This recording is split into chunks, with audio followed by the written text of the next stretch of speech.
Ok. Boa tarde a todas e a todos. Estamos dando início à roda de conversa O que será o amanhã, né? Volta ao trabalho. Como será o amanhã?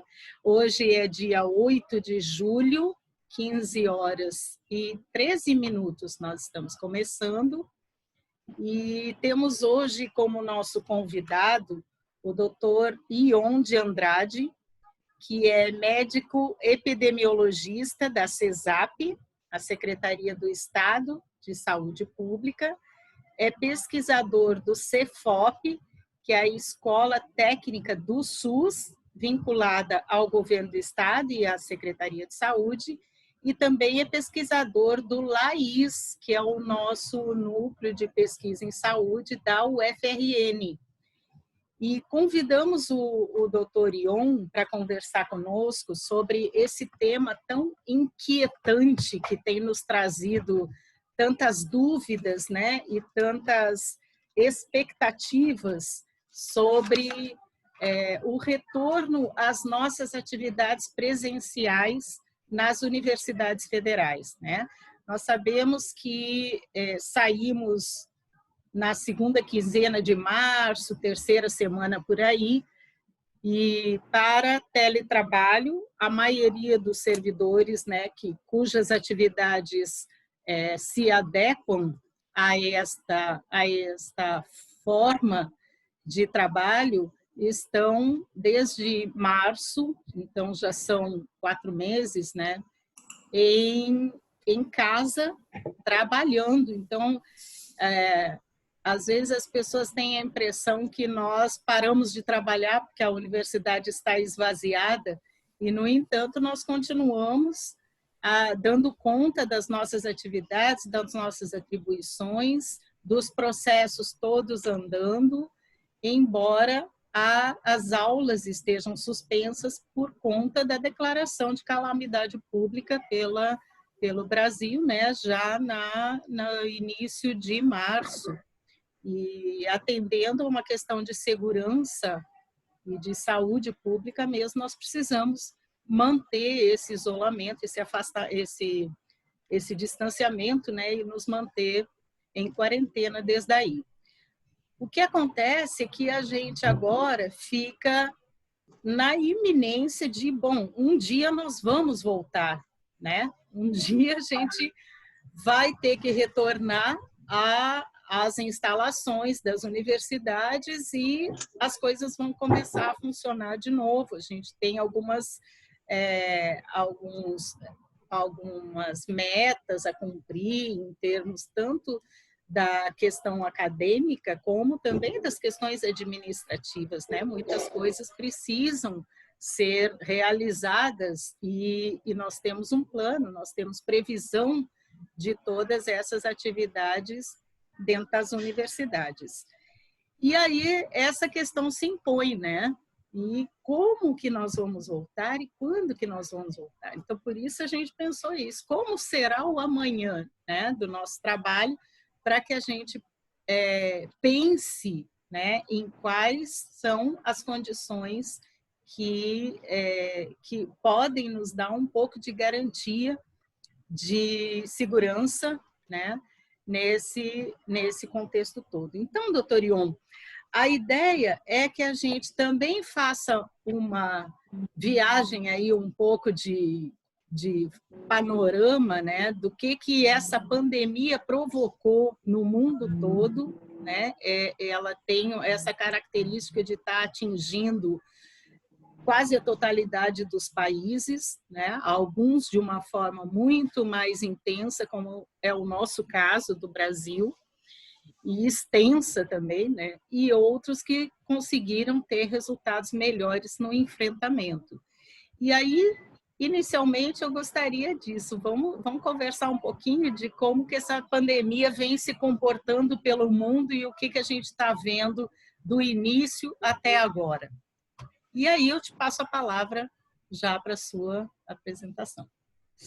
Bom, primeiro eu queria agradecer a oportunidade de estar aqui conversando com vocês, agradecer a Ângela essa questão da Covid-19 tem sido uma preocupação constante minha nesses últimos meses e a gente tem batalhado muito aí em torno de uma série de questões que tocam a Covid, principalmente no que toca ao entendimento de como ela poderia ser evitada, como o contágio poderia ser minimizado por ações de proteção da sociedade. Um pouco essa lógica ela vai ter que permear a volta ao trabalho, né? Porque a volta ao trabalho, para que ela seja segura, ela vai exigir que atitudes seguras, né? Que um ambiente seguro possa ser a realidade dessa volta ao trabalho, né? E, portanto, acho que a gente vai poder compartilhar uma série de ideias. Sobre a pandemia, e Ângela me colocou um pouco um roteiro de do que a gente deveria conversar. Inicialmente, por que a gente está vivendo essa pandemia, né? Esse contexto geral aí. Muitas doenças novas, elas são, na realidade, doenças antigas que já aconteciam no mundo animal, e esses germes, então, por um processo que pode ou não ser identificado como causal, né? Eles fazem um salto de espécie.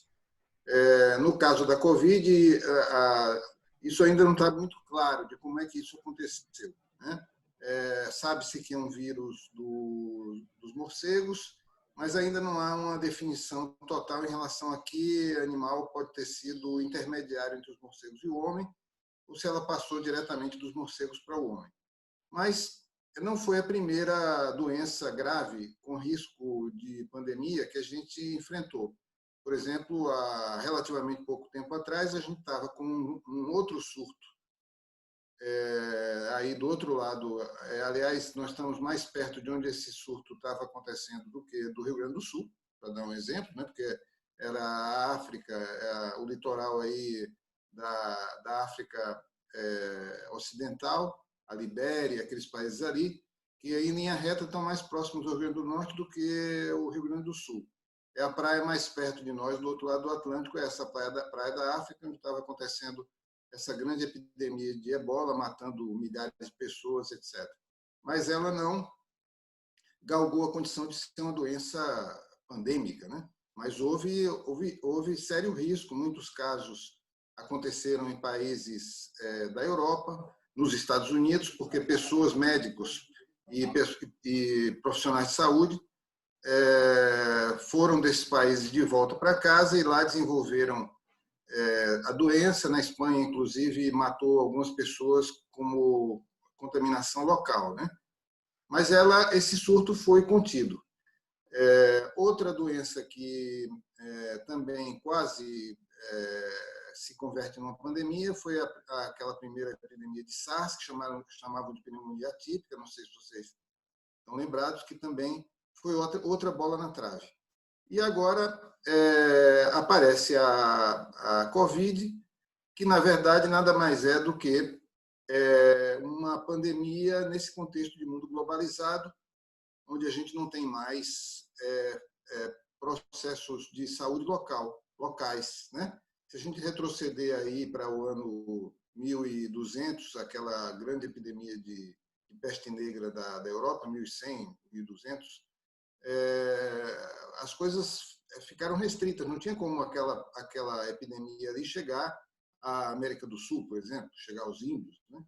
Os contextos eram muito diferentes uns dos outros, o meio ambiente, não havia comunicação, nem sequer a América tinha sido descoberta. Portanto, havia muito maior manejo disso, não era uma ameaça global para a humanidade, né? Isso se foi. E o mundo globalizado ele vai continuar. Portanto, é importante a gente entender que essa epidemia ela marca o momento em que a gente está se dando conta de que, obviamente, outras virão, né? E que, portanto, medidas sanitárias muito rígidas vão ter que ser tomadas para que isso não ocorra facilmente, né? Mas, por exemplo, em meio a essa nossa situação de pandemia, a China identificou um novo vírus de febre, de gripe suína, que poderia também se converter numa também Isso aí, não? ser um vírus pandêmico, né? Não quer dizer que vai ser um vírus pandêmico, mas teria potencial pandêmico, né? Na fronteira lá da China com a Mongólia tem novamente a peste negra, só que hoje a gente tem antibiótico, aquele surto de peste negra não vai tomar o mundo, né? Mas para dizer que essa dinâmica do adoecimento é uma dinâmica que está em processo de vivo, né? É dinâmico de fato. A gente não tem doenças estanques, né? Podem aparecer doenças novas. A AIDS, por exemplo, que já foi letal, hoje o tratamento permite que as pessoas permaneçam saudáveis durante muito tempo, em definitivo, muitas vezes. As mulheres podem, inclusive, ter filhos com segurança, mesmo sendo portadoras, porque a viremia é tão baixa que é seguro para as mulheres ter filhos que não vão ter AIDS, né? Mas é uma conquista nova, já foi uma doença letal. É também outro salto de um vírus que tudo indica que era um vírus dos chimpanzés e que saltou de espécie e veio para a humanidade. Então, esse é o cenário global, né? Conforme a Ângela me colocou. Isso, quando a gente fala de volta ao novo normal, isso vai ter que ser considerado. Eu fiz uma apresentação que é uma apresentação curta, mas toca essas coisas todas, e eu poderia... eu não estou habilitado para compartilhar a tela. Não sei se você me habilita ou se eu mando por e-mail para você a minha apresentação. Deixa eu ver se eu consigo te habilitar. Pronto, Ion, veja se você consegue agora. Perfeito? Deu certo, sim. Deu. Então, vocês estão vendo a minha apresentação? Eu vou colocar do início apenas para a gente poder começar. Ainda não. Ela demora um pouquinho, né? Agora sim. Tá.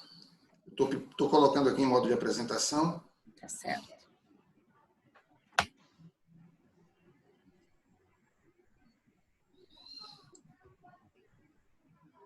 Estão vendo? Só não mudou para... agora tá. Pronto, então, essa é uma imagem que eu sempre gosto de começar as apresentações sobre Covid, eu sempre gosto de começar por ela. Ela mostra a faixa etária dos positivos, o slide anterior mostra a faixa etária dos positivos, vocês estão vendo aí todos os pacientes com Covid, e vocês veem que é uma doença que, se a gente colocasse esse gráfico da esquerda em pé, ou na vertical, e não na horizontal como está, a gente enxergaria aí a nossa pirâmide de idades, não é verdade? Então, ela, exceto pela praticamente ausência da Covid em faixas etárias mais precoces, né, as crianças e adolescentes, fora isso, ela acompanha a pirâmide de idades. Não sei se vocês estão se dando conta disso. Portanto, isso aqui, eu estou apontando, portanto, para esse gráfico aqui. Se a gente pudesse inverter e colocá-lo no que eu estou dizendo que seria vertical, a gente enxergaria a pirâmide de idades para dizer que ela se distribui de maneira homogênea entre adultos, jovens e idosos em relação à pirâmide de idades. Portanto, há poucos casos de Covid em idosos, e é o que nós podemos ver aqui. Vocês veem que entre idosos há poucos casos de Covid, porque eles são poucos na nossa população. Há muito mais casos de Covid entre jovens. E aqui, esse é o gráfico da mortalidade, que é todo o oposto. Portanto, essa pequena parte aqui de doentes, que vocês estão enxergando aqui, vou voltar, essa pequena porção aqui, que são os doentes idosos, né, 60 anos e mais, ela se converte nesse grande absurdo aqui, que é a mortalidade pela Covid, onde, então, esse grande agrupamento aqui, que são os jovens, ele representa muito pouco da mortalidade, né? E os idosos representam muito mais. Portanto, é importante a gente dizer que a Covid é uma doença matadora de idosos. É importante a gente pensar nisso, porque o que a gente tem trabalhado é pela orientação na atenção primária da proteção ao idoso em casa, porque o idoso ele tem uma mobilidade menor do que o jovem e o lugar onde ele contrai a Covid é em casa, o que faz com que, independentemente do isolamento social, ele continue adoecendo e morrendo. Portanto, em toda a parte onde o isolamento social foi feito, sem que ele fosse complementado por uma proteção ao idoso, ele, portanto, produziu e continuou produzindo altos níveis de letalidade entre idosos. Por exemplo, na Itália, houve 96% de óbitos em idosos, né? Porque eles só fizeram falar do isolamento social, fizeram, aliás, um lockdown muito com grande sucesso e muito restrito, mas, obviamente, que quando você fala de lockdown, é sempre alguém que vai ter que fazer as compras de casa, vai ter que fazer os pagamentos, vai ter que sair de casa por obrigação. Há profissionais de saúde, de segurança, etc., que compõem esse contexto e, portanto, essas pessoas podem trazer a doença para casa. Então, é por isso que a gente tem, por conta desse perfil que vocês estão vendo aí, que a gente tem aconselhado, né? Tem sido um esforço muito grande da minha parte, no sentido de que o isolamento social, que é muito importante, seja complementado por medidas de proteção ao idoso em casa, que estão praticamente ausentes das orientações gerais em relação à Covid. Se fala das instituições de longa permanência, mas se esquece que no Brasil a maioria dos idosos vive em casa, não estão institucionalizados. Então, isso é importante da gente enxergar. E isso tem conexão também com a volta à normalidade, que não pode ser igual para todos. Aquelas pessoas que ultrapassaram a idade de risco têm que ser vista com outros olhos em relação à volta ao trabalho. Aqui é o mapa do Rio Grande do Norte, onde a gente tem, por um lado, casos confirmados e, por outro, óbitos confirmados por município. Vocês podem ver aí os gráficos de cima da imagem. Eles mostram os municípios acometidos. Vejam que é uma doença que está muito distribuída, né? A gente poderia, talvez, imaginar que, pelo fato de ela ter chegado pelas grandes cidades, ela ainda não tivesse alcançado o interior, mas esse mapa mostra que ela tomou conta do estado praticamente todo. As exceções são os municípios que não têm Covid, como vocês podem ver no gráfico da esquerda em cima, e o gráfico da direita em cima é o gráfico dos óbitos, e os óbitos também estão bastante distribuídos, inclusive bastante interiorizados, né?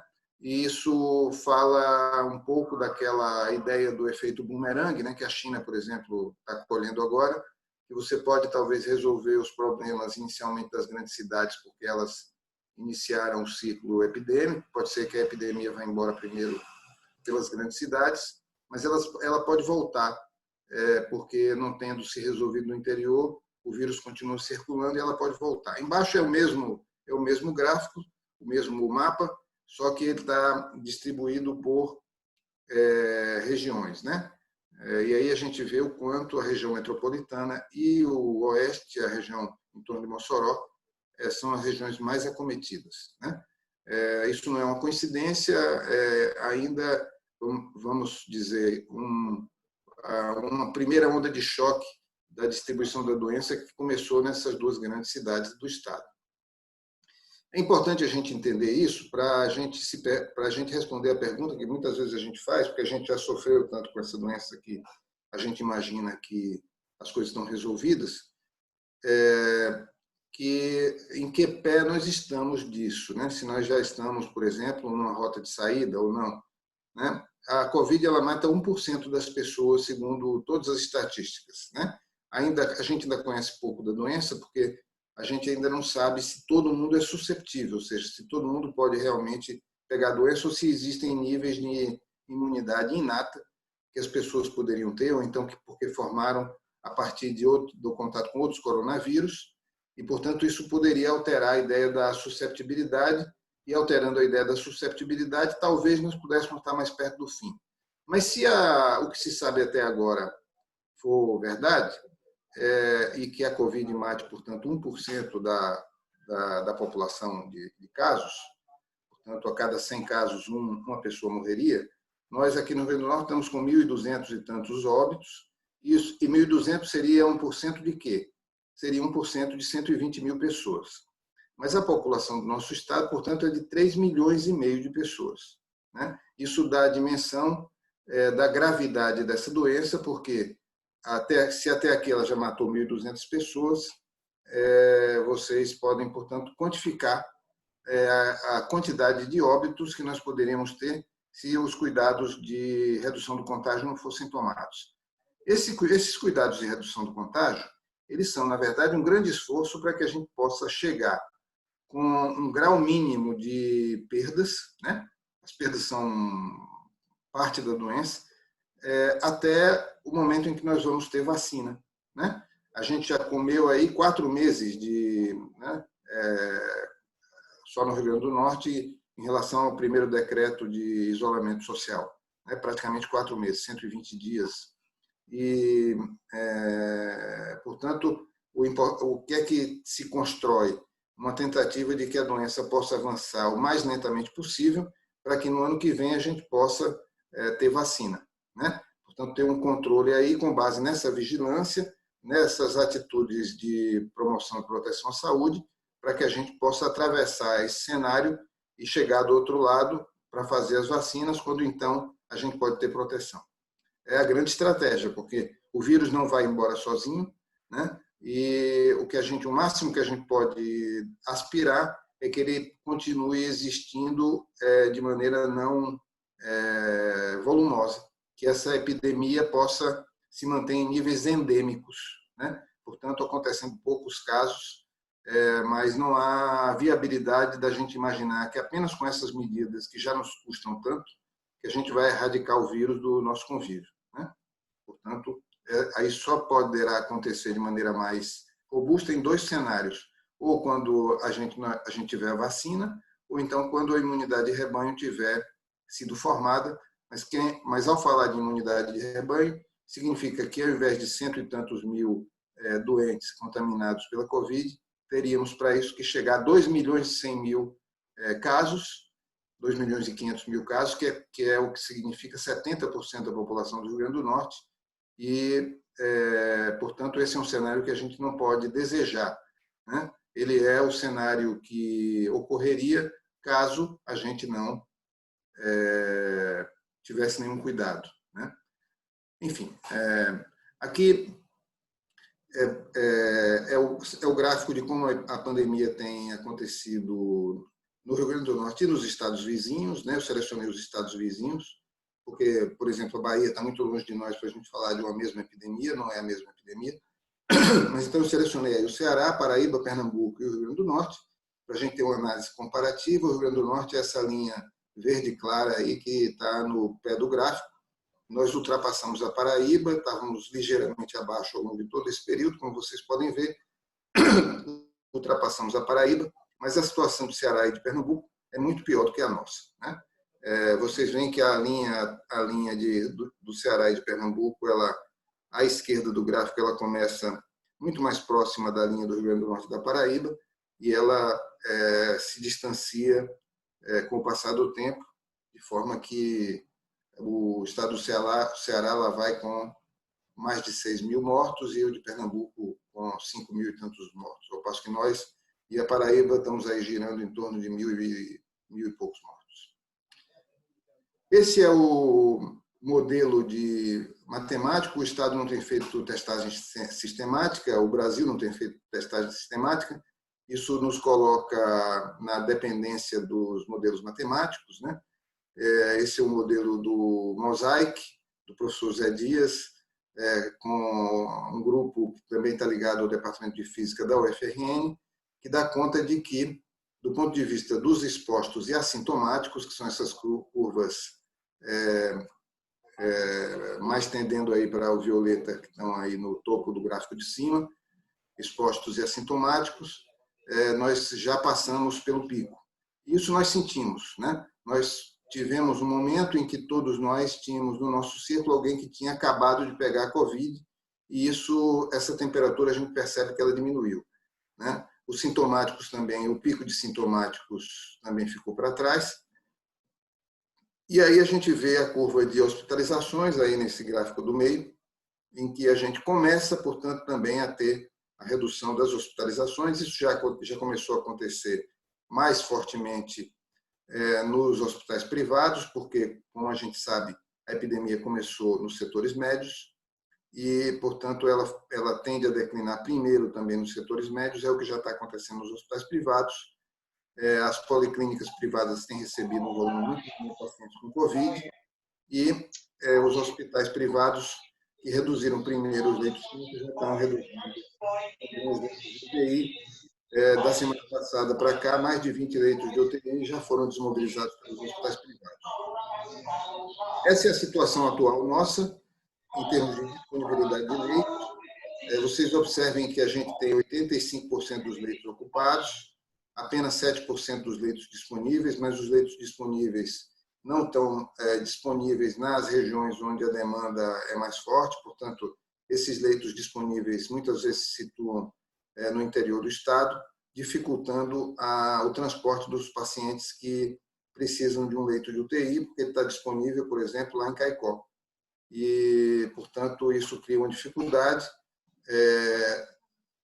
E eu, inclusive, me movi nas semanas anteriores para que a Secretaria de Saúde Pública pudesse impedir a desmobilização dos leitos privados para aumentar a quantidade de leitos da região metropolitana, porque é absurdo que, ao mesmo tempo que há pessoas em lista de espera e fila para o internamento por Covid, que os hospitais privados estejam desmobilizando leitos, mas até agora não tenho notícia de que a CESAP tomou essa direção, que, no entanto, é legal.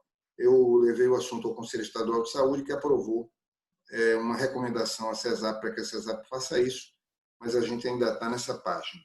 Não quero dizer que isso sozinho vai resolver o problema, o governo do estado também está ampliando o número de leitos, devem ser entregues dezenas de leitos aí em breve, mas esse é o nosso cenário atual, que faz com que as medidas de relaxamento não tenham adequação em relação aos indicadores, e a governadora, portanto, bloqueou, e foi correto a evolução da primeira fase da volta à normalidade para a segunda, que não vai ocorrer. Portanto, continua-se na primeira fase de volta à normalidade, que é até bastante rígida, apesar de que eu acho que não deveríamos ter dado esse passo, mas não se pode dizer que essa primeira fase de volta à normalidade seja permissiva. Aqui, em relação, portanto, passamos a esse cenário de caracterização da epidemia aqui no Rio Grande do Norte, e em relação à questão da volta à normalidade, ambientes seguros e tal, alguns elementos para reflexão, né? Por exemplo, mesmo com a volta à normalidade, o home office pode permanecer para muitas profissões, né? Inclusive vocês da área administrativa poderiam se beneficiar bastante com a permanência do home office em várias situações, né? Acho que a gente passou a usar uma tecnologia que estava disponível e que permite muitas vezes que 100% das nossas tarefas possam ser resolvidas, né? Que a gente não utilizava muito. A outra coisa são as estratégias de educação à distância, né? Não querendo com isso dizer que a educação presencial não seja importante, ela é importante, mas o uso dessa ferramenta pode, nesse período de transição, até a gente ter uma vacina, ela pode ser usada de maneira mais volumosa, né? Diminuindo a necessidade dos momentos presenciais. É importante que os ambientes de trabalho, as empresas, os departamentos, os setores, etc., façam um mapeamento dos seus grupos de risco, né? Aquela ideia que eu coloquei no início de que, mesmo com a volta à normalidade, seria melhor que as pessoas com 60 anos e mais pudessem continuar respeitando o isolamento social. É o que, inclusive, nós propusemos antes de sair do comitê científico. O protocolo de prevenção ao contágio específico a cada ambiente de trabalho, né? O que significa isso? A questão dos EPIs, né? Tudo específico, né? Porque cada local de trabalho tem um tipo de exposição, portanto, cada local de trabalho precisa ter um protocolo de prevenção. E transparência e acordos claros, né? Entre o empregador e os empregados, no sentido de que todos enxerguem com muita clareza o que é que se vai fazer para o enfrentamento da Covid. Aqui eu coloquei 10 orientações da Organização Internacional do Trabalho, que a gente pode conversar depois. Vou fazer apenas a leitura sem aprofundar. O que é que a Organização Internacional do Trabalho propõe? Que sejam formadas equipes conjuntas para planejar e organizar o regresso ao trabalho, né? Portanto, não é uma decisão unilateral. Decidir não deve ser uma decisão unilateral de governos ou do empregador, dos empregadores, mas deve haver um processo de participativo. Decidir quando reabrir, quem volta ao trabalho e como volta. Adotar medidas de engenharia organizacionais e administrativas, né, para adequar os ambientes de trabalho à segurança de não contágio pela Covid. Limpar e desinfectar regularmente os ambientes de trabalho, portanto, a disponibilização dos produtos de higiene e tudo mais. Promover a higiene pessoal, o que significa também disponibilizar a possibilidade de que isso aconteça, né? A gente sabe muito bem que muitas vezes, em tempos normais, muitos dos nossos banheiros não têm sequer o sabão líquido, né? Isso está ficando cada vez menos frequente, mas não está ausente da nossa rotina, né? Fornecer equipamentos de proteção individual e informar os trabalhadores da sua correta utilização. Medidas de vigilância à saúde, né? Por exemplo, a questão da tomada da temperatura antes da pessoa adentrar nos espaços coletivos, né? A verificação de sintomas, enfim, toda uma rotina de vigilância realmente que deve existir nos ambientes de trabalho. Considerar outros danos, né? Que não somente a saúde física, mas incluindo os danos psicossociais. Tem muita gente se deprimindo nesse cenário de Covid. Rever os planos de emergência da empresa, rever e atualizar as medidas preventivas e de controle de como a situação evolui. Coloquei o link aí porque isso pode depois, para vocês, ser objeto de alguma leitura mais atenta. Pronto, é o que eu tinha a dizer antes da gente começar o nosso bate-papo.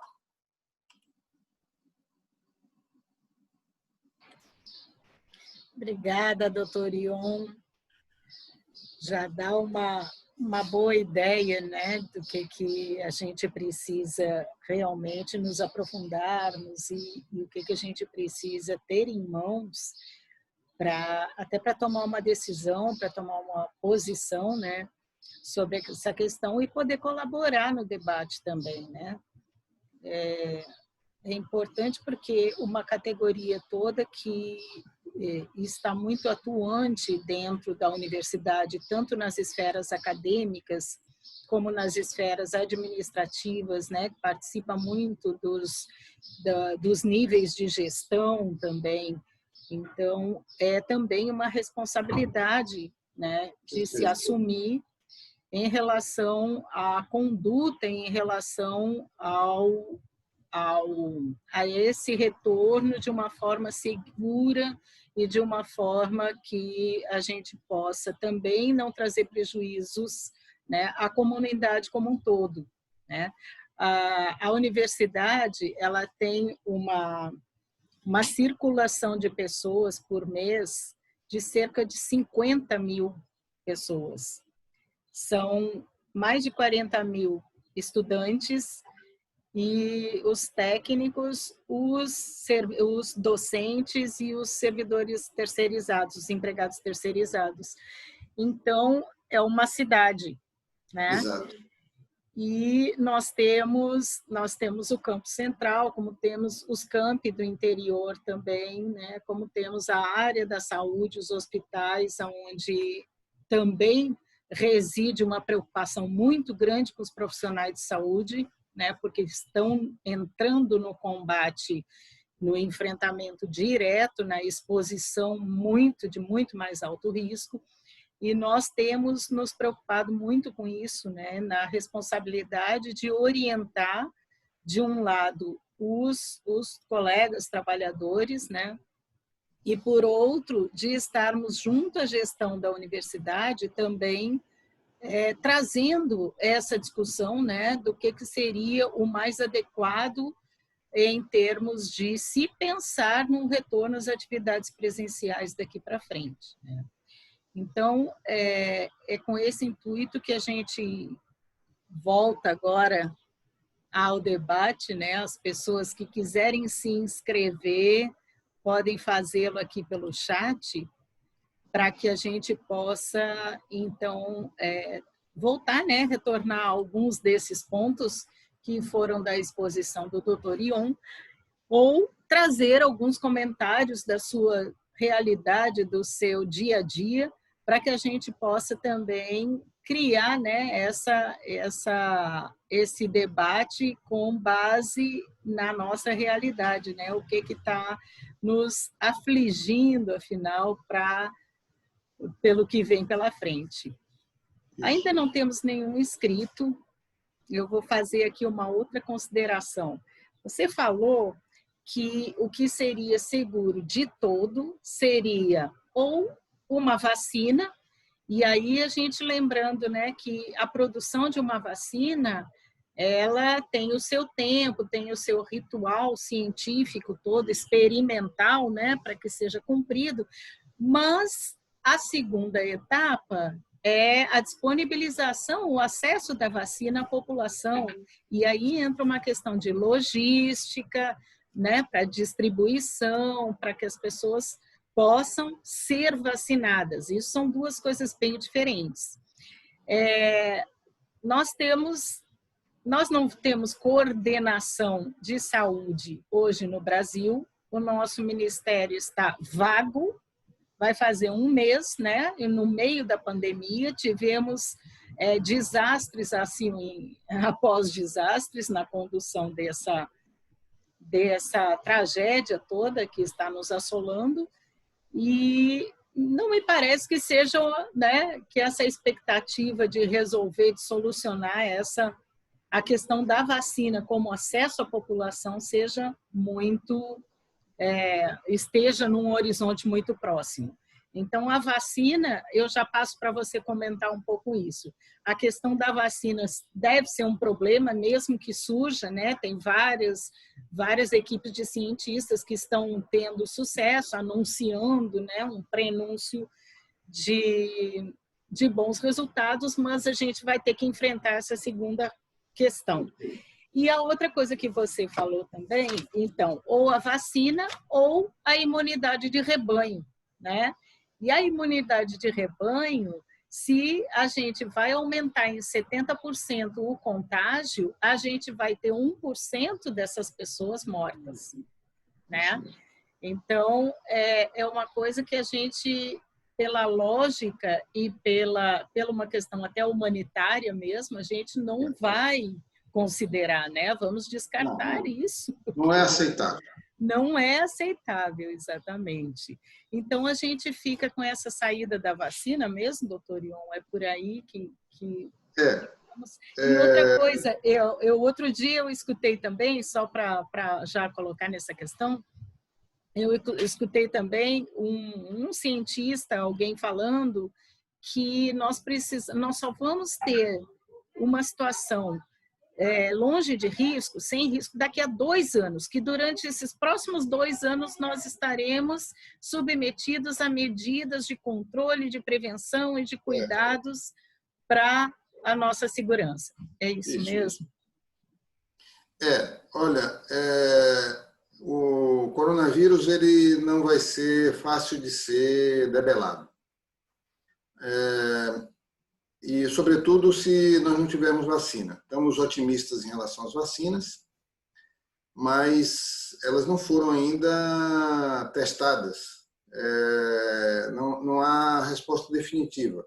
Tudo indica que algumas delas realmente produzem anticorpos em níveis suficientes para bloquear o vírus. Mas em que medida isso vai acontecer quando for administrada em níveis de população, nós não sabemos. Não sabemos quanto tempo vai durar a imunidade dessas vacinas, se nós precisaremos nos revacinar todo ano, se esse vírus vai sofrer mutações que nos obrigue a nos revacinar todo ano. Não sabemos praticamente nada em relação a tudo isso. No Brasil, como a gente tem um programa de imunização já muito antigo e no qual a população confia, né? Por exemplo, apesar de que sociedade está vivendo uma época de grande confusão, né? Porque até as vacinas que eram dadas de maneira habitual às pessoas, hoje existe um pensamento anticientífico que faz com que as pessoas rejeitem as vacinas. Portanto, tem doenças que já estavam controladas que voltam. Sarampo, por exemplo, é um exemplo. Talvez, por exemplo, a polio a gente erradicou, mas se a gente, como ela ainda existe em outros países, se a gente bobear nos níveis de vacina, isso ela poderia voltar. Então, a vacina ela é uma primeira linha de defesa nossa, aceitável, né? Você pode imaginar que quando ela estiver disponível, milhões de vacinas podem ser dadas, inicialmente às populações de risco, etc., e que a gente possa ter algum tipo de barreira contra a doença. Até lá, o que a gente tem que se esforçar é para que ela possa acontecer no processo mais lento possível. Uma pergunta que a gente tem que se fazer quando a gente olha esses gráficos, essas projeções do professor Zé Dias, desse modelo do Mosaic, que é um modelo da UFRN, tem sido muito valorizado em vários países do mundo, né? Mas o que é que a gente pode se perguntar? É se esse declínio se deve ao nosso esforço, né, de contenção da doença, portanto, seria uma grande vitória, apesar das condições serem muito adversas, mesmo do isolamento social que a gente tem tido, etc., ou se isso, o que seria melhor, representa algum grau de resistência inata da nossa população. Ou seja, a pergunta que eu me faço é se a doença entra em declínio agora porque nós fomos suficientemente fortes na organização do isolamento social, e aí, por exemplo, o fechamento da UFRN e das escolas, na minha opinião, terá sido o que ocorreu de mais eficiente dentro desse contexto do isolamento social, porque acho que aqui no Rio Grande do Norte as pessoas continuaram a sair às ruas e a não respeitar o isolamento social durante a maior parte do tempo. Isso só veio acontecer agora nessas últimas semanas, muito pouco. Então, a pergunta que eu me faço é essa: se esse declínio poderia apontar para algum grau de resistência inata das pessoas, porque intuitivamente eu não acredito realmente que a gente possa ter conseguido reduzir e vencer e estar nessa fase de declínio pela qualidade ruim do isolamento social que nós fizemos. Isso seria positivo, mas nada aponta nessa direção, né? Eu diria assim, que é puramente intuitivo, mas eu, quando olho essas curvas e quando vejo os números da redução de leitos e tal, eu me pergunto se, de alguma forma, por razões que a gente ainda não conhece muito bem, nós não chegamos, pelo menos, a um primeiro limiar de penetração da doença, né?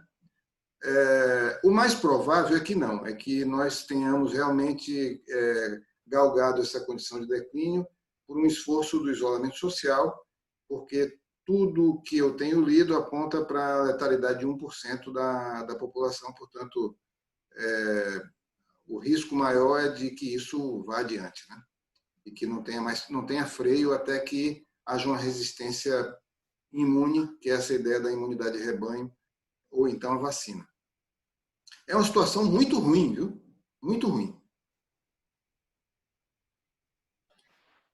Parece que é mesmo. Doutor Ion, vou lhe pedir se você pode retomar para mim a organização da sala para eu poder liberar as pessoas. Tem pessoas que estão pedindo para entrar. Ah, sim. Como é que eu faço? Eu acho que você clica em cima do seu nome que vai aparecer um menuzinho More ali nos participantes.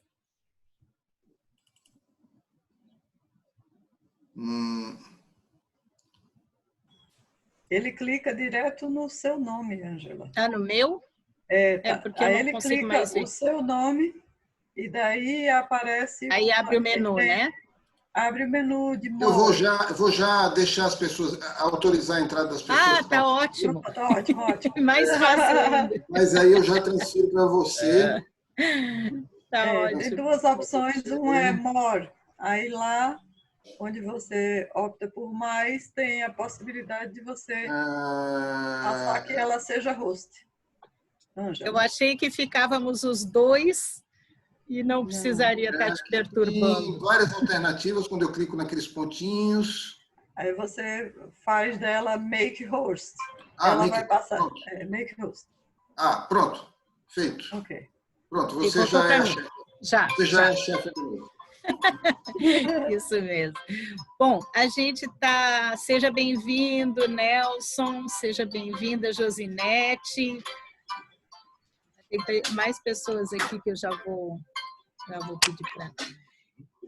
A gente está com as inscrições abertas pelo chat, só para organizar, pede inscrição, ou então levanta a mãozinha que tem ali nos participantes, ao lado do nome, cada um tem uma mãozinha, e clicando em cima da mãozinha, a mãozinha fica azul, e aí você pode sinalizar. Eu compartilhei a minha apresentação, viu? Minha apresentação já está aí no chat. Eu vi, já ia te agradecer, inclusive, e avisar as pessoas que está disponível. Aí tem um link para aquelas orientações da OIT que eu coloquei. Aquilo, eu acho que vai ser muito importante para nós, sim, porque é uma referência, né, que precisa ser levada e respeitada em consideração. Nós temos aqui inscritos o Evilásio, depois a Rosa fez alguma consideração aqui, mas eu vou pedir que você fale, né, Rosa? Eu fiz uma pergunta aí no chat mesmo. Você pode ler e pronto, está resolvido. Então tá bom, vou deixar o Evilásio fazer a questão dele e depois eu faço a sua e aí vem o de Jailson. Nós temos esses 3 inscritos. Evilásio, pode... Deixa eu ver o seu microfone, talvez você não possa... Conseguiu? Tá bom. Pode falar. À vontade. Então, é o seguinte, minha preocupação é com relação aos protocolos de prevenção, né? Eu trabalho numa sala com 7 servidores. Quem conhece lá onde eu trabalho, lá na reitoria, são salas pequenas que a gente tem atendimento ao público. Assim, em condições normais, o atendimento já é difícil. Imagine em condições de pandemia e de retorno, sem essa prevenção. Eu gostaria que o Dr. Ion falasse mais sobre como seriam esses protocolos de prevenção e que fossem os mais seguros possíveis, né? Quais são esses protocolos? Esses protocolos, eles têm que ser específicos a cada local de trabalho, mas poderiam, por exemplo, levar ao local de trabalho a colocar proteções de acrílico, de vidro entre os servidores e as pessoas que vêm com demandas, né? Obrigar que a pessoa que vem com a demanda passe por uma pequena anamnese, com perguntas e respostas, se está com algum sintoma respiratório, estabelecer que quem tem sintoma respiratório não deva entrar no ambiente, medir a temperatura das pessoas na porta, coisas dessa ordem. Fazer com que os servidores, quando estiverem no atendimento ao público, por exemplo, usem a máscara, mas usem também uma proteção facial, né? Que tenha talvez uma bata que possa ser utilizada, que fica no trabalho e é levada para uma lavanderia. Então, que as pessoas usem gorro. Então, são coisas que podem ser aplicáveis em alguns lugares e em outros não. Que, por exemplo, se assegure que vai ter álcool gel para todo mundo, que os banheiros realmente vão ter o sabão líquido para as pessoas utilizarem e as toalhas de papel para elas enxugarem as mãos, né? São coisas muito simples, na verdade.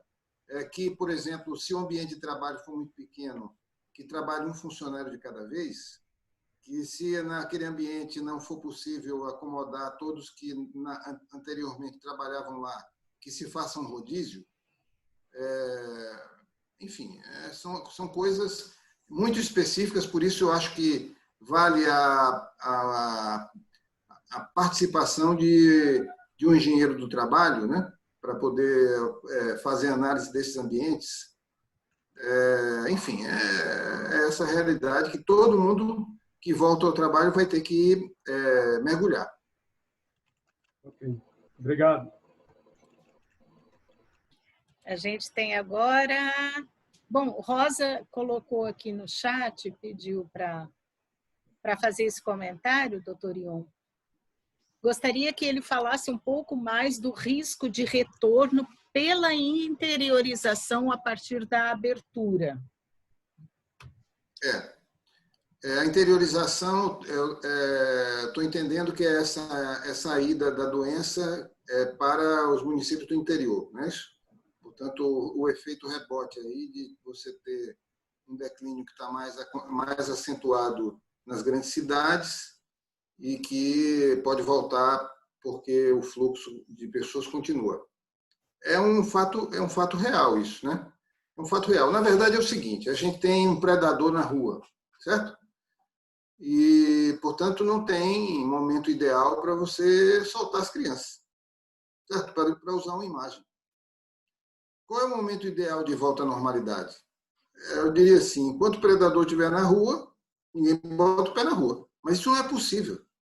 Então, por isso que a gente está analisando os indicadores. Por exemplo, 80% pelo menos de leitos utilizados, 20% de leitos disponíveis. Né? Por quê? Para que os doentes, que inevitavelmente vão adoecer, possam ter assistência médica. É um critério, não quer dizer que as pessoas deixam de adoecer, ou que a volta à normalidade dentro dos limites do respeito aos indicadores significa segurança absoluta. Não. Significa que você reduz os riscos ao ponto de eles se tornarem minimamente aceitáveis. Mas os susceptíveis vão continuar adoecendo. Os casos graves vão continuar acontecendo. Os óbitos vão continuar acontecendo. Porque a doença é uma realidade física. Ela está aí. E ela vai continuar a sua dinâmica. Agora, isso só pode acontecer dentro de indicadores que sejam minimamente seguros. Mas eles não são suficientemente seguros. Né? A gente aqui não tem como eternamente viver dentro de casa, porque isso não é sustentável. Então, numa certa altura, por exemplo, conforme tudo aquilo que eu mostrei para vocês, que está posto aí, numa certa altura, que não é o caso ainda hoje, vocês viram que a taxa de ocupação de leitos não chegou ainda abaixo de 80%, mas poderia chegar, porque a gente está enxergando um declínio de demanda nas UPAs, a gente está enxergando um declínio de demandas nos hospitais privados, portanto, a epidemia ela começa efetivamente a declinar. Cedo ou tarde isso vai acontecer, como aconteceu em outros países, e aí a gente passa a entrar dentro dos parâmetros ditos de volta à normalidade, que não são, longe disso, de risco zero. É isso. Esse aqui é o cenário. A gente vai ter que aprender a conviver com uma doença letal na rua. E com um governo maluco, um governo federal maluco. Exatamente. É interessante isso que você fala sobre as proteções, as medidas protetivas, né? Às vezes a gente tem a falsa percepção que você, estando de máscara, você não vai pegar e você está totalmente protegido, né? E daí vem a importância também da gente fazer a educação em saúde mesmo, né? A comunicação, a informação correta, né? E vem também o perigo dessas medidas ou desses anúncios que são fantásticos, né? Da hidroxicloroquina. Hidroxicloroquina. É muito difícil de falar essa palavra.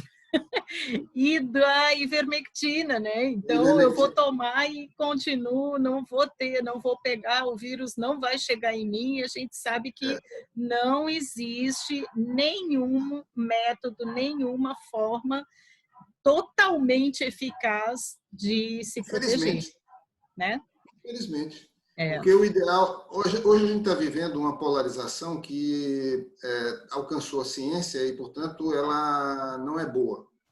Por exemplo, essa questão da terapêutica não tem ideologia. Você não pode dizer que eu tomo uma amoxicilina para cuidar de uma amidalite e eu sou de esquerda. Não existe isso. Não se pode ter ideologia em termos de terapêutica.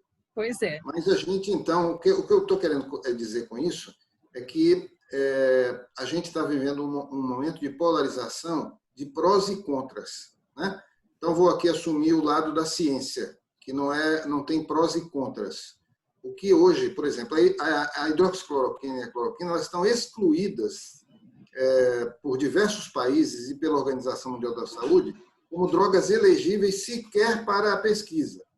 Portanto, elas estão excluídas, porque admite-se que o risco é maior do que o benefício. Muitas pessoas têm morrido devido a problemas cardíacos por conta da cloroquina e da hidroxicloroquina, e a gente tem, portanto, uma adesão ideológica à hidroxicloroquina e à cloroquina, que não tem cabimento, mas, por exemplo, elas estão presentes no protocolo do Conselho Regional de Medicina do Rio Grande do Norte.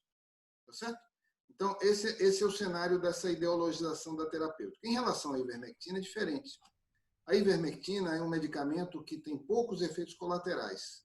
Ela não é recomendada numa série de situações, por exemplo, para gestantes, ela é contraindicada para crianças abaixo de 5 anos, abaixo de 15 quilos, a pacientes que têm problemas hepáticos, mas é uma droga que é utilizada em larga mão para tratar doenças banais. Portanto, que se conhece de maneira bastante razoável. A toxicidade é uma toxicidade baixa, os efeitos colaterais, respeitadas essas contraindicações, são raros. Portanto, ela não saiu da possibilidade de continuar sendo pesquisada. Mas não há evidências, até aqui, que comprovem que ela seja efetiva ou que ela seja inefetiva. Tá certo? Com isso, estou querendo dizer que isso é suficiente, por exemplo, para não autorizar os gastos públicos da prefeitura, por exemplo, com esse centro de terapêutica com ivermectina, porque ela não tem evidências de efetividade, mas também ela não tem evidências de inocuidade. Quando a gente diz que ela não tem evidências, é porque ela não produziu resultados ainda suficientes nem para você ser favorável, nem para você ser desfavorável. Simplesmente você não sabe. E isso é suficiente para que os gastos públicos sejam só uma aposta, tá certo? Porque não tem efetividade.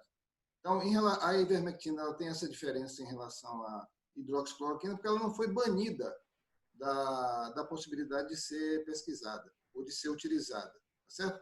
Outra coisa que é importante da gente entender, portanto, a gente não pode dizer que não pode assimilar a falta de evidências com inocuidade, com inefetividade. Não é a mesma coisa. Porque no dia que você provar que ela não é efetiva, você terá produzido uma evidência. Portanto, ela não tem evidências. Certo? É importante a gente entender isso. Por quê? Porque lá pelas tantas, aí vamos supor o cenário em que a ivermectina possa ter produzido uma evidência de que ela é efetiva. Aí a gente não pode ter, por espírito de oposição, dizer assim, isso vai beneficiar a direita. Não. Porque se a gente tiver uma droga que seja efetiva para o tratamento do coronavírus, seja barata e pouco tóxica, isso é uma vantagem para todos. É por isso que eu tenho sempre me posicionado de uma maneira muito centrada em relação a isso, porque eu, sim, do mesmo jeito que eu achei boa notícia que a dexametasona pudesse ser utilizada para o tratamento de pacientes graves de Covid, eu quero ter, seja ivermectina, seja que droga for, eu quero poder festejar a chegada de uma nova droga. Eu não posso ficar dizendo, isso vai beneficiar os malucos que estão aí tomando conta do Brasil. Esse não pode ser o raciocínio. Então, o raciocínio científico tem que ser da gente aguardar as evidências desaconselhando, né, os gastos públicos possam ser tomados em drogas que ainda não se sabe. Por exemplo, estão sendo gastos aí, imagino eu, milhões do poder público, da prefeitura, para a organização desse centro de terapêutica com uma droga que não tem evidências. Né? Não tem evidências. Às vezes as pessoas dizem, mas se tivesse evidência a gente não tinha visto. Não é assim. Porque essa é uma doença que mata 1% das pessoas. Portanto, para você provar a evidência, você precisa de estudos, de ensaios clínicos, com um volume de pacientes muito grande, que é para você provar que naquele 1% que não morreu, você tem uma diferença estatisticamente significante para aconselhar ou desaconselhar o uso. Certo? Então é importante a gente entender isso. Isso não nos imobiliza, ao contrário, eu tenho criticado muito essa questão do uso do recurso público ou do protocolo do Conselho Regional de Medicina, que é uma aberração, inclusive porque ele inclui a cloroquina, certo? É uma aberração porque ele está recomendando drogas que não têm evidência de efetividade. Não é porque ele está recomendando drogas inócuas, né? É porque está recomendando drogas que não têm efetividade, e no caso da ivermectina, piorou a situação da cloroquina, piorou a situação deles, porque ela se tornou uma droga banida, né? E ela continua lá no protocolo do CRM, dando motivo e legitimidade a que a prefeitura faça esse investimento público na terapêutica, que é uma aberração. Uma aberração, até aqui, pelo menos. E que poderia, esse orçamento, esse recurso, poderia estar sendo utilizado em outras áreas e atingindo mais pessoas, né? Como verdade. Por exemplo, exatamente. Por exemplo, a atenção primária de Natal não tem pode ser que algumas unidades estejam fazendo isso, porque não há homogeneidade na política, mas a atenção primária não tem jogado no ataque, do ponto de vista da visita às famílias que têm idosos para aconselhar a proteção do idoso em casa, das famílias que têm pacientes crônicos para aconselhar a proteção desse paciente crônico em casa, tá certo?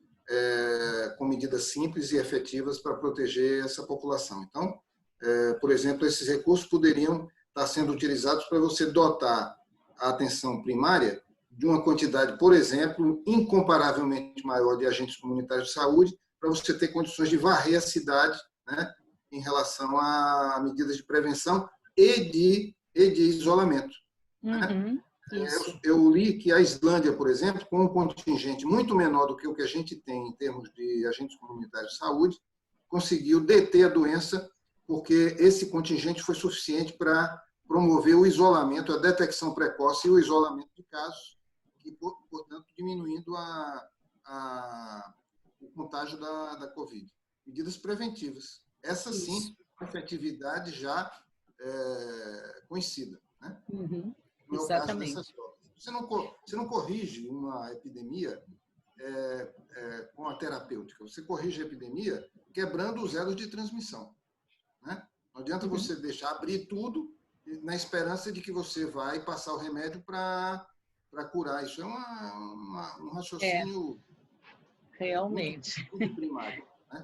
Deixa eu passar aqui para o Djailson para fazer uma pergunta, que ele está inscrito, e a gente tem ainda depois a inscrição da Celi e da Fátima Castro. Se alguém mais quiser fazer inscrição para alguma questão, eu vou pedir que faça agora, durante a fala do Djailson, para que a gente também vai precisar controlar um pouquinho o nosso tempo. Já estamos em 1h15, né? Mas como a gente começou uns 10 minutinhos depois, a gente ainda tem esse tempinho aqui para ir caminhando para o final. É lá, Djailson, pode falar. Boa tarde, doutor Iô. A respeito das testagens, né? A gente vem ouvindo que existem vários momentos, quer dizer, existe um momento ideal para a testagem contra a doença. E o que é interessante é o falso positivo como o falso negativo. Como exemplo bem próximo meu, eu posso dizer o seguinte, que uma colega minha de profissão, inclusive, ela tem os 2 pais idosos e ela ficou com eles positivos em casa e, lógico, tomou precaução, tudo isso, e já 2 momentos depois ela faz, um deu positivo, ela sem nenhuma queixa, e primeiro negativou, depois deu positivo e ela sem nenhuma queixa. Né? Então, seria o melhor momento, a pergunta que eu tenho para fazer para você, qual seria o melhor momento, o momento ideal, e existem 2 testes, né? Como também eu queria saber o seguinte, aquelas pessoas que já venceram a Covid, que imunidade elas têm? Pronto, seria isso. Eu respondo logo ou os outros fazem a pergunta e eu respondo a todos? Vamos pegar as 3 pessoas que estão inscritas, que eu acho que agiliza um pouco, né, doutor Ion? Então, a Maria Celi. Estava tentando abrir aqui, mas não consegui. Ah, desculpa, Celi. Fechei. Espera aí, Celi.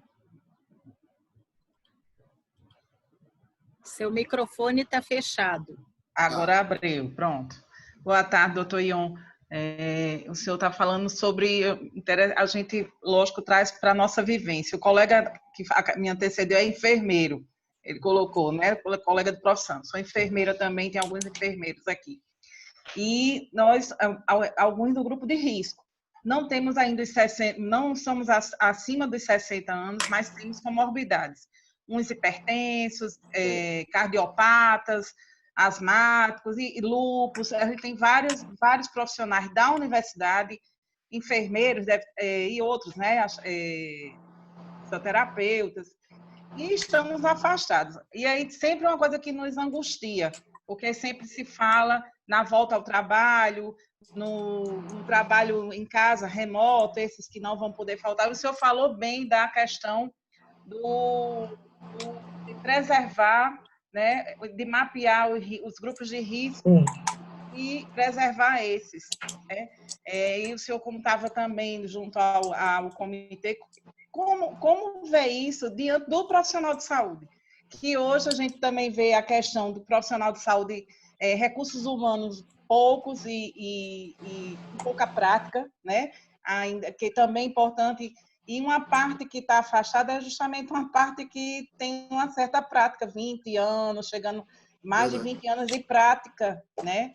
E a angustia essa questão, mas me corrija. Eu entendo que eu não volto mais para a enfermaria nem tão cedo, né? E aí a outra questão a gente vê crianças. Eu trabalho com pediatria desde que na minha vida de profissão. E a criança a gente vê que graças a Deus ela foi preservada, né? Nesses gráficos. Porém, ela é uma assintomática e ela é um vetor muito importante. Né? Eu acho que isso depois vai gerar várias pesquisas aí para o grupo de pesquisadores. Eu percebo de forma muito empírica nos grupos de colegas que trabalham na pediatria, realmente pouquíssimas crianças adoecendo, chegando grave. Mas percebo um número muito grande de profissionais que trabalham com pediatria testando positivo. Isso. Né? E alguns, a gente, essa semana, perdemos 2 pediatras. Não, independente de estar, não sei. E isso. Aí, eu queria que o senhor esclarecesse melhor. E outra coisa, a questão da vacina, eu vejo as pessoas ainda, a imprensa e até a ciência, que a gente terá essa vacina mais rápido do que se imagina. É impressão minha. No Brasil, como um país que está servindo de cobaia para, né, para testagem. Será também questão, aquele país já está, a coisa está, ninguém segue isolamento, ninguém acredita, né, negando, e aí a gente aproveita, então vamos logo usar a vacina naquele país, que é o Brasil, para ver, né, se não fizer bem mal também não vai fazer. Seria essa ideia meio empírica que eu faço essa leitura dessa vacina, que muita gente está se pegando nisso. O ano que vem eu já posso comprar a minha passagem, porque vai ter vacina. Obrigada, Era isso, obrigada. Obrigada também. Fátima Castro, tem mais uma pessoa que vai... Olá, doutor Ion. Eu queria justamente falar, a minha colega já falou. Isso é uma preocupação grande, apesar de eu já estar em casa, né? Eu estou numa situação mais confortável, porque eu já estou aposentada, depois de 42 anos de trabalho. Então, me preocupo com as minhas amigas que estão lá na frente, né? E queria também saber desse mapeamento que o senhor falou, como é que fica a situação deles lá. Mas outra coisa, doutor Ion, que são tantos questionamentos que vêm na cabeça da gente, tantas coisas, tanto medo, tanta coisa, que eu fico também pensando, nós da saúde, que eu, no meu caso, trabalhei 42 anos em enfermaria. Eu rodei o hospital todo, em todos os locais, em todos os setores. Então, eu já me deparei com muita situação difícil, com muito tipo de vírus, de bactéria, de toda qualidade de coisa ruim, eu já trabalhei. Então, a gente presumia que a gente tinha uma imunidade poderosa, né? Era isso que a gente presumia. Mas o que eu estou vendo é que os nossos amigos de lá, médicos, enfermeiros que estão lá, que poderiam também, já de muito tempo dentro do hospital, estão morrendo. Então, onde é que fica a nossa imunidade? Que imunidade é essa? Está falhando frente a esse vírus desgraçado? Né? São conjecturas que eu faço, e aí, infelizmente, eu perdi sua última fala, que eu caí e não consegui retornar. Mas são coisas que apavoram mesmo e deixam a gente em suspense, né? Sem saber o que pensar. Bom, em relação à questão da testagem, foi a primeira pergunta, né? Tem 3 testes que estão sendo...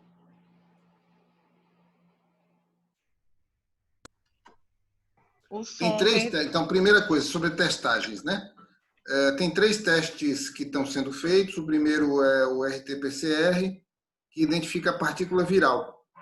Então, esse é tido como padrão ouro, porque se ele der positivo, não pode ser negativo, certo? Se ele der negativo, não pode ser excluído, porque você pode, na tomada daquele exame, eventualmente não ter recolhido partículas virais que venham a testar positivo no exame. Portanto, se deu negativo, não se pode excluir, mas se deu positivo, é positivo, porque o vírus foi efetivamente identificado lá. Esse exame ele começa a se positivar em torno do 7º ao 10º dia. Ou seja, entre os sintomas, quando aparecem os sintomas, é aconselhável que a pessoa faça o teste em torno de uma semana depois dos sintomas, que é quando esses vírus vão estar mais facilmente disponíveis para a coleta do exame com aquele cotonete comprido, né, do suave. O outro teste é o teste rápido. Esse teste rápido ele é muito menos eficiente do que o teste RT-PCR. Ele admite 15% de falsos positivos. Ou seja, pessoas que tenham testado positivo não obrigatoriamente têm a COVID, mas estão dando positivo porque podem ter anticorpos para outros coronavírus. E o coronavírus é o vírus do resfriado comum, por exemplo, tá certo? Portanto, a pessoa pode ter anticorpos contra o coronavírus que reagem com aqueles anticorpos que estão ali. Portanto, tem 15% de falsos positivos, o que não é pouco. Tá certo? 15% dá mais ou menos a face de um dado. A face de um dado dá um pouco mais do que 15%. Mas dá por aí. Ou seja, é você apostar que vai, na hora que você joga um dado que vai dar 6, todos nós sabemos de vez em quando dá 6 mesmo, né? Não precisa ser mágico para isso, nem ter um dado falsificado. A cada 6 jogadas, você corre o risco de acertar uma, né? Então, 15% não é pouca coisa de falsos positivos. E dá muito mais falsos negativos. Muito mais falsos negativos. Porque as pessoas acabam podendo fazer o teste ainda quando não positivaram. Enfim, situações que... Então, fala-se que até 75% desses testes rápidos, quando dão negativos, podem ser errados, certo? E depois tem os testes sorológicos, que a pessoa coleta, por exemplo, não aquela gotinha de sangue que faz um teste rápido, para ver níveis de IgG e de IgM. E aí os resultados têm sido bem confusos. Atualmente, inclusive, está se orientando a que se faça um mês depois do início dos sintomas, porque muitas vezes a viragem dos anticorpos só acontece muito tempo depois. E aí as pessoas provaram que tinham pelo RT-PCR, provaram que tinham Covid, e na hora que vai fazer o exame sorológico dá negativo. Aí por isso é que, portanto, um resultado absurdo. Como é que a pessoa tinha e depois não tem os anticorpos. Então, é isso. Portanto, ele está se aconselhando hoje que seja feito com um mês depois. Então, para resumir um pouco qual seria o momento ideal. A testagem ela não tem só a importância do diagnóstico individual. Ela deveria ser uma estratégia de Estado. Os países que tiveram o melhor resultado foram os que fizeram testagem ampla de pacientes com sintomas leves. Vocês sabem que aqui no Brasil a gente só faz o teste em duas condições. Se for o paciente grave, que vai para a UPA e faz o exame, finalmente, ou se tiver dinheiro, que faz privado. Mas você não tem uma estratégia de testagem para o isolamento, certo? Que foi, por exemplo, o que Portugal fez. Ou seja, todos os suspeitos faziam o teste, Cuba também fez isso. Todos os suspeitos, e vários outros países, a Alemanha fez isso. Faziam o teste, se tivesse o menor risco de ser positivo, aquela pessoa e os seus contactantes eram obrigados a fazer quarentena. Com isso, esses países conseguiram segurar muito a epidemia, né? A gente não tem isso. Então, essa dimensão. A outra, em relação à questão da proteção aos grupos de risco. A volta à normalidade, para mim, a letalidade em idosos é de 20%, certo? Eles correspondem a 80% da mortalidade se não houver intervenção, né? Conforme aquele gráfico que eu mostrei no início para vocês. E dentre os idosos, a cada 10 idosos que adoece, que é positivo, cerca de 15 a 20% vão morrer. Portanto, isso começa a ser verdade a partir dos 60 anos, embora a partir dos 60 anos esses números não sejam tão expressivos, e daí para diante. Mas já são visíveis no gráfico, não são esses números entre 60 e 70, mas na média dá isso, entre 60 anos e mais. Portanto, eu acho que essa população deveria ser protegida da volta à normalidade, e acho que deveria haver testagem sistemática, pelo menos amostral, para que essa população só fosse liberada para a volta à normalidade quando a gente tiver níveis de imunidade mais abrangentes do que o que a gente imagina que tenha hoje em Natal, que talvez não seja nem de 10%. Se é factível, não sei, mas eu acho que é muito arriscado você ter uma população que, se entrar em contato e adoecer com o vírus e adoecer, morrerá em 20% dos casos, não é? Então, a proteção, por exemplo, nessa volta à normalidade, acho que uma das coisas que tem que ser pensada com muito rigor é a proteção dos colegas de trabalho que tenham mais de 60 anos, sobretudo na área da saúde. Portanto, acho que isso é mais verdade ainda na área da saúde. Isso cria dificuldades assistenciais, né? Mas eu não vejo outra alternativa. E sobre vacinas, que foi o último ponto que foi abordado, sobre vacinas, há muito chão pela frente até a gente poder. Eu espero que a primeira vacina que seja autorizada permita uma imunidade capaz de fazer a gente vencer, não um ano, mas que seja definitiva, como a vacinação contra o sarampo, por exemplo, né? Só precisa vacinar uma vez. Espero que seja assim. Mas nem todas as vacinas têm esse grau de produção de imunidade, né? A gente vai ter que ver como é, ver qual vai ser a melhor, né? Lembrem vocês que a AIDS nunca teve vacina, né? Mas é diferente, o processo de adoecimento é diferente. Mas, de qualquer maneira, há muito chão pela frente aí, certo? Infelizmente. Pode ser que até o fim do ano a gente tenha alguma com um bom grau de efetividade, tem muita gente otimista nessa direção. E eu espero que seja assim, mas nem sempre foi assim com vacina. Doutor Ion, ainda surgiu aqui um outro ponto que a gente não chegou a tocar diretamente, sobre a questão do retorno às aulas. O que você imagina aí nesse panorama, nessa perspectiva, quando que seria mais seguro e quais seriam as medidas mais indicadas para professores e para docentes? Os professores também estão expostos, né? A questão da volta às aulas de crianças, ela toca principalmente a amplificação do contágio, porque elas próprias adoecem pouco, morrem pouco. Não é zero, né? Então, portanto, há sempre algum pequeno risco de que alguns casos graves possam acontecer, mas são muito poucos.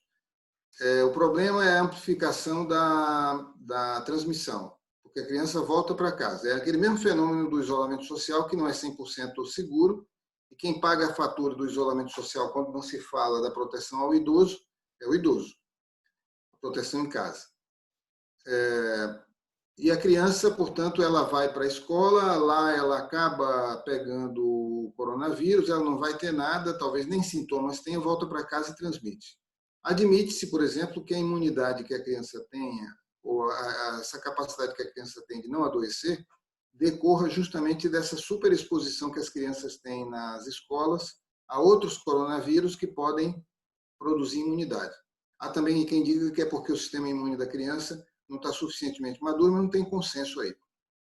Eu esperava, nessa questão dos pediatras que morreram, eu esperava que que os pediatras pudessem não morrer. Por quê? Porque eu esperava que fosse um processo de imunização ativo.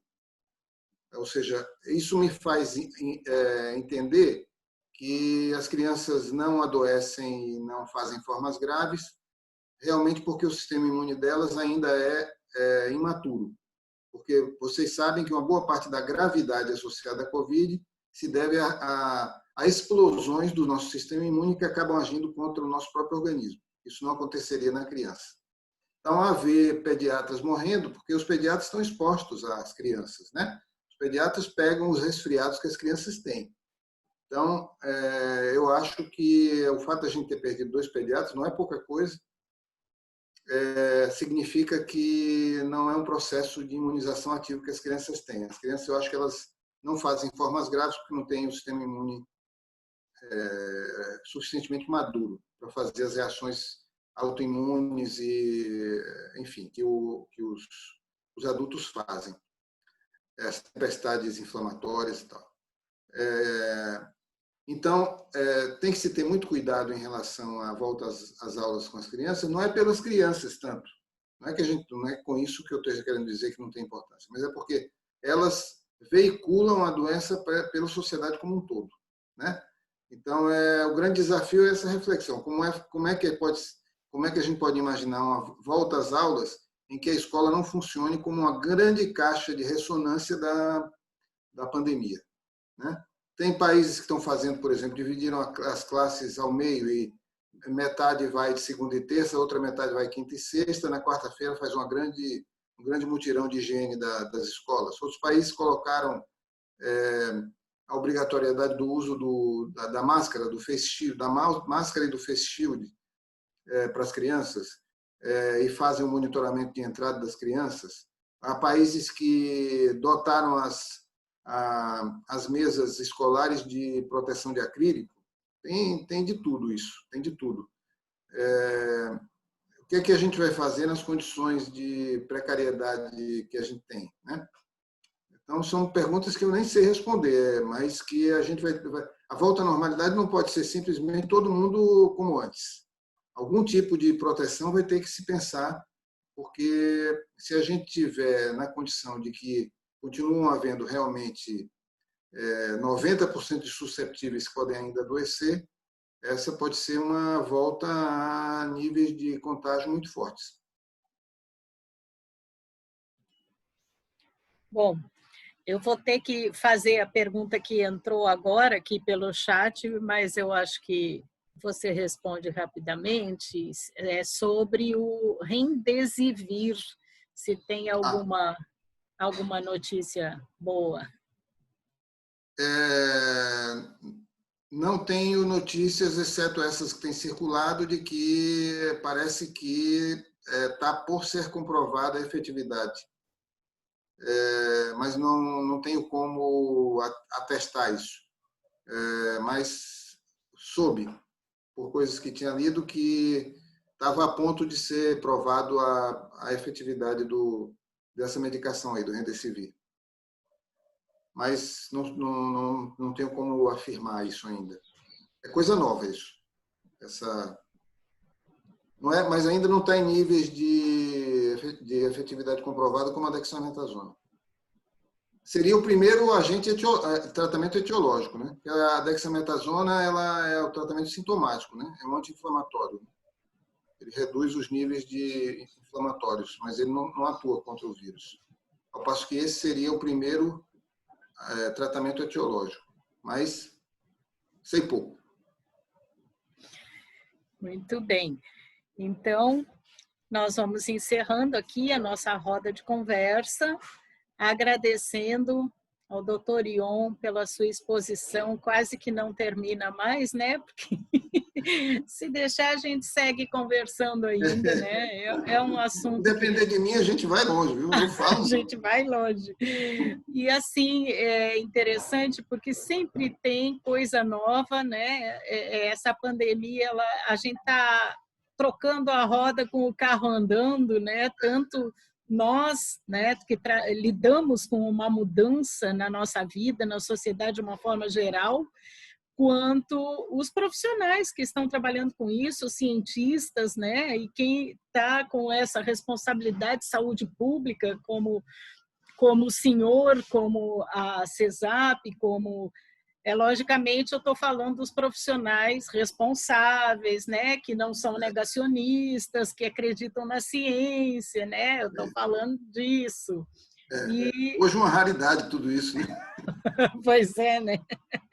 Mas ainda temos, né? Ainda contamos com essa parcela de responsabilidade que é o que tem nos guiado, na verdade, né? E nós que somos trabalhadores dentro das universidades, estamos lá no seio da produção acadêmica, científica, da pesquisa, né? Que é pulsante. Então, é esse o nosso caminho, é por aqui que nós vamos seguir, sim. E agradecer muito, doutor Ion, pela sua presença, sua disponibilidade, as suas informações aqui. Quem sabe daqui a um pouco a gente faz uma outra rodada dessas, né? E teremos ainda mais conversa para atualizar, né? Em virtude dessas novidades aí que todo tempo acontecem. Mas eu quero ainda lhe deixar a palavra para as suas considerações finais. Eu que agradeço a oportunidade da gente dialogar e queria também me colocar aqui à disposição de vocês para outros momentos em que a gente possa conversar sobre essa pandemia mais adiante, analisar cenários, né? E a gente pode ir se atualizando na medida que as coisas vão mudando nesse cenário da epidemiologia. Portanto, muito obrigado aí a vocês todos, e a Ângela em especial. Obrigada a todos, obrigada, doutor Ion, obrigada a todos os colegas que estiveram aqui conosco, e daqui a 15 dias nós estaremos de novo com uma nova roda de conversa sobre algum tema que esteja aqui para ser debatido. Tá? Então, obrigada a todas e um bom final de semana aí. Até aí. Obrigada.